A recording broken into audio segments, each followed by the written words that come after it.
going to be an Easter chocolate wrap cake. What I have here is I have a 6-inch cake, and I have my piece of acetate, which is I've measured to make sure it goes around right here. And then what I've done, and you can see some chocolate here, this is just, I just attached the, this is a transfer sheet. And I cut it at an angle like I did for one of my other cakes so that I could get this transfer to go onto my cake, but I wanted the transfer itself to be at an angle. So you're going to see a solid color and then the color with the transfer.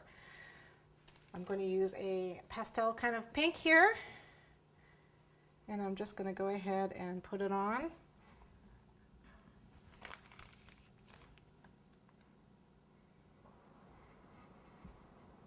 I get this about an eighth of an inch thick.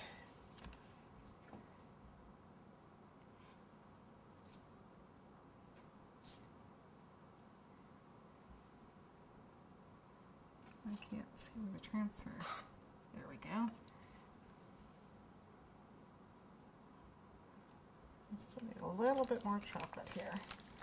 It's going to get all the way up to the top of our acetate. There we go.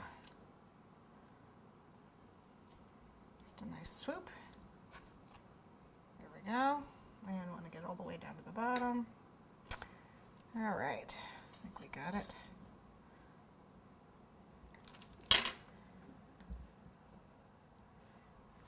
Move that other transfer.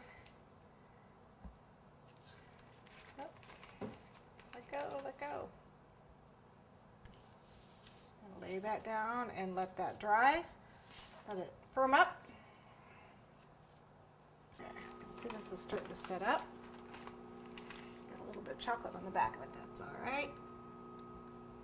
Against the base, lift it up, wrap it around.